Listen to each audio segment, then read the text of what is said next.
Kami dari kelompok 1 akan membahas materi tentang protein. Kelompok kami terdiri dari latar belakang. Protein merupakan molekul biologis esensial yang berperan penting dalam hampir seluruh proses kehidupan, mulai dari penyusunan struktur sel, pengaturan metabolisme, hingga menjaga sistem imun tubuh. Dalam kajian biomedik, pemahaman tentang protein menjadi sangat penting karena gangguan pada struktur, klasifikasi, maupun metabolismenya dapat menyebabkan berbagai kondisi patologis. Oleh karena itu, pembahasan mengenai struktur, fungsi klasifikasi, dan metabolisme protein diperlukan untuk memahami mekanisme kerja tubuh serta dasar terjadinya berbagai penyakit. Pengertian protein. Protein adalah biomolekul kompleks yang tersusun dari asam amino dan berperan penting dalam hampir seluruh proses biologis tubuh. Protein berfungsi sebagai penyusun sel, pengatur metabolisme, pengangkat molekul, dan pembentuk sistem imun. Pertama, struktur primer merupakan urutan linear asam amino yang dihubungkan oleh ikatan peptida. Susunan ini menjadi dasar yang akan melipat dan bekerja karena setiap asam amino memiliki karakteristik kimia yang berbeda yang memengaruhi bentuk akhir protein.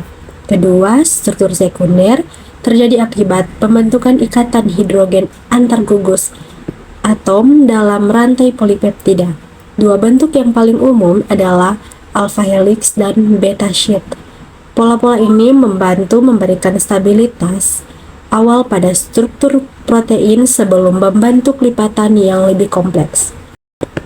Ketiga, struktur tersier merupakan lipatan 3 dimensi yang lebih rumit dibentuk oleh berbagai interaksi seperti ikatan hidrogen, ikatan ion, gaya van der Waals, serta jembatan disulfida. Pada tahap ini, protein memperoleh bentuk finalnya sehingga menentukan aktivitas dan fungsi biologisnya termasuk kemampuan berkaitan dengan molekul lain. Yang keempat, struktur kuartener tersusun dari gabungan beberapa subunit polipeptida yang bekerja bersama sebagai satu kesatuan. Contoh yang umum adalah hemoglobin yang terdiri atas 4 subunit. Pada tingkatan ini, stabilitas dan fungsi protein tidak hanya bergantung pada satu rantai, tetapi pada interaksi antar subunit. Fungsi protein. Fungsi struktural, penyusun jaringan, kolagen, keratin. Kolagen membentuk matriks ekstraselular pada tulang, kulit, tendon, dan pembuluh darah, memberikan kekuatan dan elastis. Keratin memperkuat rambut, kuku, dan lapisan kulit luar sebagai pelindung mekanis terhadap malware dan infeksi. Fungsi enzimatik.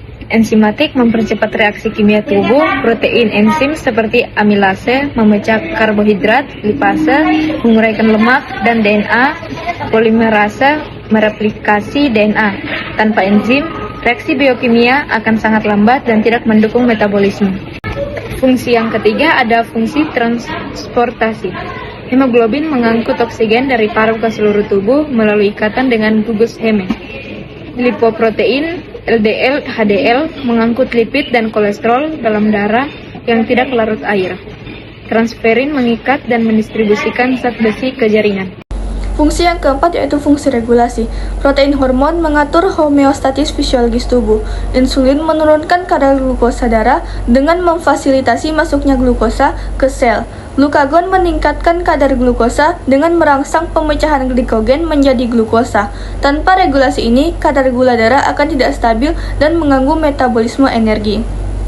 Fungsi yang kelima yaitu fungsi pertahanan. Protein imunoglobulin melindungi tubuh dari patogen dan antigen. Antibodi mengenali antigen spesifik pada bakteri dan virus, menetralkannya, serta menandai untuk penghancuran oleh sel imun. Tanpa antibodi, infeksi akan menyebar tanpa hambatan dan melemahkan sistem kekebalan. Fungsi yang keenam yaitu fungsi kontraktil. Protein aktin dan miosin menghasilkan gerakan seluler dan kontraksi otot. Aktin dan miosin berikatan dan bergeser untuk memendekkan serat otot, menghasilkan kontraksi otot rangka, jantung, dan polos. Tanpa protein kontraktil, gerakan tubuh dan sirkulasi darah tidak akan terjadi. Fungsi yang terakhir dan ketujuh adalah fungsi penyimpanan. Protein ferritin menyimpan zat besi secara aman dalam tubuh. Ferritin mengikat zat besi berlebih di hati dan limpa, melepaskannya saat dibutuhkan untuk sintesis hemoglobin. Tanpa penyimpanan ini, zat besi akan toksik dan menyebabkan kerusakan sel. Klasifikasi protein berdasarkan komposisi. A. Protein sederhana. Protein yang hanya tersusun dari asam amino. Dengan karakteristik, jika diuraikan, menghasilkan asam amino saja. Struktur sederhana, berperan pada transport dan keseimbangan cairan. Contoh, albumin, globulin. Protein kompleks. Protein terdiri dari apoprotein, gugus protestik, yaitu karbohidrat, lipid, logam, atau fosfat. Dengan karakteristik mengandung komponen non-protein, fungsi biologis lebih spesifik, banyak pada membran sel, enzim, dan materi genetik. Contoh, glikoprotein, lipoprotein, nukleoprotein, metaloprotein, fosfoprotein. Klasifikasi protein berdasarkan bentuk. A. Protein serat, berbentuk panjang seperti benang dan tidak larut air, dengan karakteristik struktur berulang, kuat, dan stabil, berfungsi sebagai struktur tubuh. Contoh, kolagen, keratin. B. Protein glomerular, berbentuk bulat dan biasanya larut air, dengan karakteristik struktur tersier kompleks, berperan dalam metabolisme dan regulasi, mudah terdenaturasi. Contoh, enzim, hormon, antibodi. Saat ini kita akan masuk pada bagian klasifikasi protein berdasarkan fungsi. Yang pertama, protein enzim berfungsi untuk mempercepat reaksi kimia dalam tubuh dan membantu proses pencernaan. Contohnya amilase untuk menghidrolisis pati, lipase untuk menghidrolisis lemak, tripsin dan DNA polimerase. Yang kedua, protein hormon yang berfungsi untuk mengatur dan mengordinasikan berbagai fungsi tubuh melalui sinyal kimia. Contohnya seperti insulin untuk mengatur gula darah, oksitosin yang berperan dalam kontraksi persalinan, glukagon, ADH, dan hormon pertumbuhan atau GH. Yang ketiga, protein struktural berfungsi memberi dukungan struktural pada sel, jaringan, dan organ. Contohnya kolagen pada kulit dan tulang, keratin pada rambut dan kuku. Yang keempat, protein transport berfungsi untuk mengangkut molekul atau ion dari satu tempat ke tempat lain dalam tubuh. Contohnya hemoglobin untuk mengikat dan mengangkut oksigen, lipoprotein untuk mengangkut lemak, albumin, dan transferin. Yang kelima, protein pertahanan atau antibodi berfungsi melindungi tubuh dari infeksi oleh berbagai bakteri, virus, atau zat asing lainnya. Contohnya imunoglobin dan trombin. Yang keenam, protein penggerak atau kontraktil berfungsi memungkinkan sel dan organisme untuk bergerak melalui kontraksi otot. Contohnya miosin dan aktin pada otot. Yang ketujuh, protein penyimpanan berfungsi menyimpan nutrisi seperti asam amino yang akan digunakan kembali oleh tubuh. Contohnya ferritin dalam penyimpanan zat besi, kasein dalam susu, ovalbumin dalam telur. Kita masuk pada pencernaan protein. Di lambung, asam lambung atau HCl membuat suasana sangat asam, membuka struktur protein, dan mengaktifkan pepsinogen menjadi pepsin. Pepsin memotong protein menjadi potongan kecil, dan saat masuk ke usus 12 jari atau duodenum, bikarbonat dari pankreas menetralkan asam, sehingga enzim protease atau tripsin, kimotripsin, elastase, dan karboksipeptiase bisa bekerja. Enzim di dinding usus atau Bruch's border kemudian menyelesaikan pemecahan sehingga menjadi asam amino. Hormon kolesistokinin dan sekretin mengatur pelepasan enzim serta bikarbonat agar seimbang. Selanjutnya kita masuk pada absorpsi dan transportasi asam amino. Asam amino diserap oleh sel usus atau heterosit melalui transportasi khusus. Sedangkan di peptida dan tripeptida masuk lewat peptid lalu dipecah di dalam sel.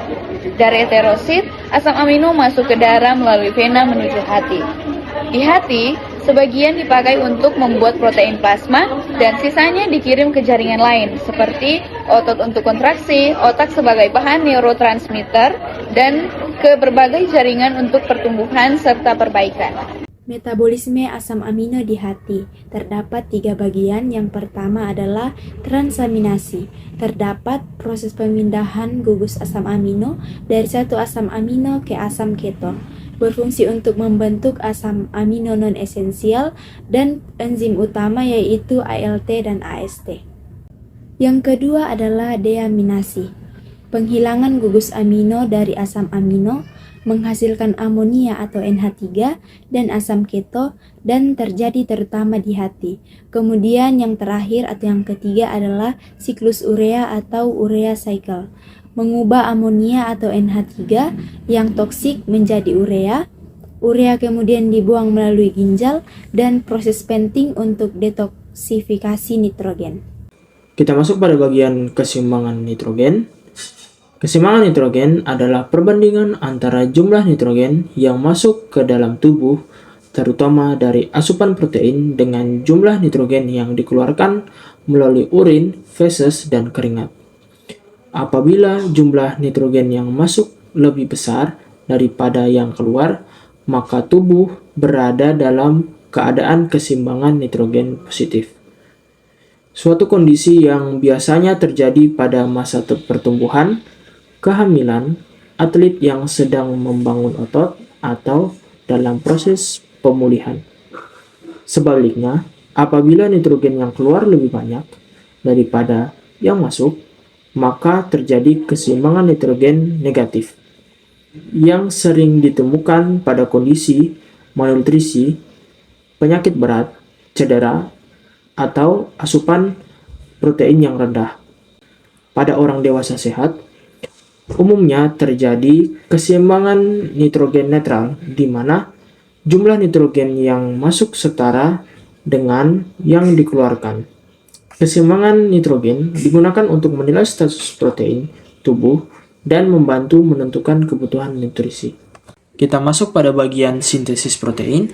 Sintesis protein adalah proses pembentukan protein dari asam amino yang berlangsung dalam sel. Proses ini terdiri dari 2 tahap utama, yaitu 1. Transkripsi, yang kedua translasi. Transkripsi terjadi di dalam inti sel. DNA berfungsi sebagai cetakan untuk membentuk mRNA atau disebut messenger RNA. Enzim RNA polimerase membaca urutan basa DNA dan menghasilkan mRNA komplementer. Kedua, translasi terjadi di ribosom, sitoplasma atau retikulum endoplasma kasar. mRNA dibaca 3 basa sekaligus atau kodon. tRNA membawa asam amino sesuai urutan kodon pada mRNA. Asam amino dirangkai menjadi rantai polipeptida, kemudian dilipat menjadi protein fungsional. Proses ini memerlukan energi ATP, enzim, ribosom, RNA, mRNA, tRNA, dan asam amino. Kesimpulan dari materi ini yaitu, berdasarkan materi yang telah dibahas, dapat disimpulkan bahwa protein merupakan biomolekul esensial yang tersusun dari asam amino dengan 4 tingkat struktur, yaitu primer, sekunder, tersier, dan kuaterner, yang menentukan fungsi biologisnya. Protein memiliki peran vital dalam tubuh meliputi fungsi struktural, kolagen, keratin, enzimatik, amilase, dan lipase, kontraktil, aktin, dan miosin, dan penyimpanan yaitu ferritin. Berdasarkan komposisinya, protein diklasifikasikan menjadi protein sederhana dan kompleks, sedangkan berdasarkan bentuknya dibagi menjadi protein serat dan globular. Metabolisme protein melibatkan proses pencernaan di lambung dan usus, absorpsi asam amino melalui vena porta ke hati, serta metabolisme di hati yang mencangkup transminasi, deaminasi, dan siklus urea untuk detoksifikasi amonia. Sintesis protein berlangsung melalui tahap transkripsi di inti sel, dan translasi ribosom. Sementara keseimbangan nitrogen dalam tubuh menjadi indikator penting untuk menilai status protein dan kebutuhan nutrisi seseorang yang dapat bersifat positif, yaitu pertumbuhan, negatif, malnutrisi, atau netral, kondisi normal. Sekian materi dari kelompok kami. Terima kasih.